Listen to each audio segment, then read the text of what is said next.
Okay, Suhas Shetty ಹತ್ಯೆ ಬೆನ್ನಲ್ಲೇ ಮಂಗಳೂರು ಪೊಲೀಸರು ಅಲರ್ಟ್ ಆಗಿದ್ದಾರೆ.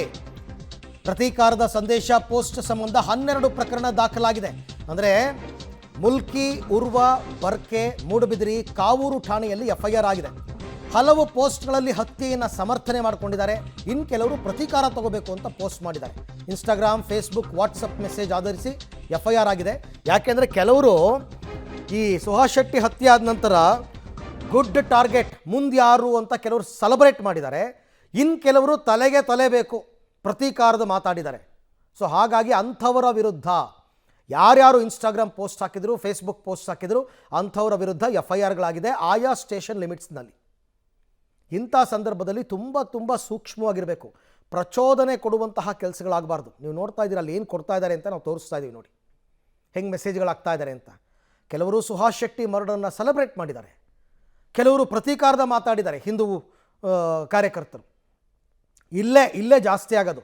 ಇದನ್ನು ಶಾಂತಗೊಳಿಸುವ ಕೆಲಸವನ್ನು ಪೊಲೀಸರು ಮಾಡಬೇಕಾಗತ್ತೆ. ಅವ್ನು ಯಾರ್ಯಾರು ಪೋಸ್ಟ್ಗಳನ್ನ ಹಾಕಿದ್ದಾರೆ ಅವ್ರನ್ನ ಅದೇನು ತುಂಬ ಈಸಿ. ನಮ್ಮ ಪೊಲೀಸ್ ಇಲಾಖೆ ಅವರನ್ನು ಅರೆಸ್ಟ್ ಮಾಡಿದ್ದಾರೆ, ಸೆಕ್ಯೂರ್ ಮಾಡಿದ್ದಾರೆ. ಅವರೆಲ್ಲರೂ ಕೂಡ ಇವತ್ತು ಪೊಲೀಸ್ ಕಸ್ಟಡಿಯಲ್ಲಿದ್ದಾರೆ. ಅವರ ಹೆಸರುಗಳನ್ನು ಮತ್ತು ಅವರ ಬ್ಯಾಕ್ಗ್ರೌಂಡನ್ನು ಮಾನ್ಯ ಕಮಿಷನರ್ ಅವರು ತಿಳಿಸ್ತಾರೆ. ದಕ್ಷಿಣ ಕನ್ನಡ ಜಿಲ್ಲೆ ಮತ್ತು ಉಡುಪಿ ಜಿಲ್ಲೆ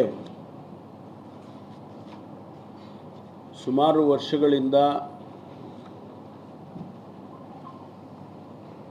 ಈ ಕಮ್ಯುನಲ್ ವೈಲೆನ್ಸ್, ಕೋಮುವಾದದ ಹಿನ್ನೆಲೆಯಲ್ಲಿ ಅನೇಕ ಸಂದರ್ಭದಲ್ಲಿ ರಾಜ್ಯದ ಮತ್ತು ರಾಷ್ಟ್ರದ ಗಮನವನ್ನು ಸೆಳೆದಿದೆ. ಈ ಬಾರಿ ಕೂಡ ಈ ಘಟನೆ ಆದಮೇಲೆ ದಕ್ಷಿಣ ಕನ್ನಡ ಜಿಲ್ಲೆ ಮತ್ತು ಉಡುಪಿ ಜಿಲ್ಲೆಗೆ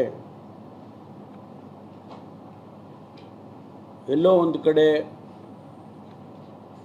ಇದು ಮತ್ತೆ ಮರುಕಳಿಸಿದೆ ಅನ್ನುವಂಥ ಭಾವನೆ ಬಂದಿರಬಹುದು. ಆದರೆ ಜನಸಮುದಾಯ ಇದನ್ನು ಇಷ್ಟಪಡೋದಿಲ್ಲ.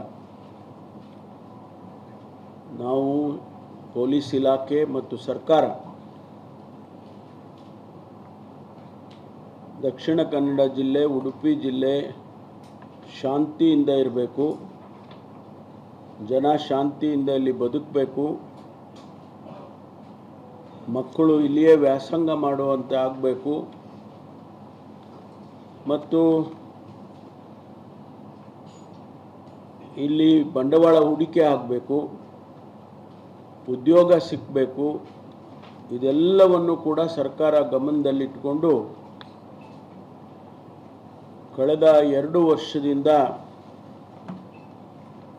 ಎಲ್ಲ ರೀತಿಯ ಕ್ರಮಗಳನ್ನು ಕೂಡ ತಗೊಂಡಿದ್ದೋ ನಾವು. ಆದರೆ ಈ ಘಟನೆ ಮತ್ತು ಇದರ ಹಿಂದೆ 4 ದಿವಸದ ಹಿಂದೆ ನಡೆದಂಥ ಘಟನೆ ಏನು, ಒಬ್ಬ ಅಶ್ರಫ್ ಅಂತಕ್ಕಂಥವನನ್ನು ಅಲ್ಲೆಲ್ಲ ಸಭೆಗಳನ್ನೆಲ್ಲ ಮುಗಿಸಿ ಗೃಹ ಸಚಿವ ಪರಮೇಶ್ವರ್ ಅವರು ಬ್ರೀಫ್ ಮಾಡ್ತಾ ಇದ್ದಾರೆ. ಏನು ಎತ್ತ, ಮುಂದಿನ ಕ್ರಮಗಳೇನು, ಯಾವ ರೀತಿ. ಆಮೇಲೆ ಅವರು ಅರೆಸ್ಟ್ ಮಾಡಿರ್ತಕ್ಕಂಥ 8 ಜನರ ವಿಚಾರಗಳ ಬಗ್ಗೆ ಕೂಡ ಮಾತನಾಡಿದ್ದಾರೆ. ಅರೆಸ್ಟ್ ಮಾಡಿದ್ದಾರೆ, ಡೀಟೇಲ್ಸ್ ಎಲ್ಲ ಕಮಿಷನರ್ ಕೊಡ್ತಾರೆ ಅನ್ನೋ ಮಾಹಿತಿ.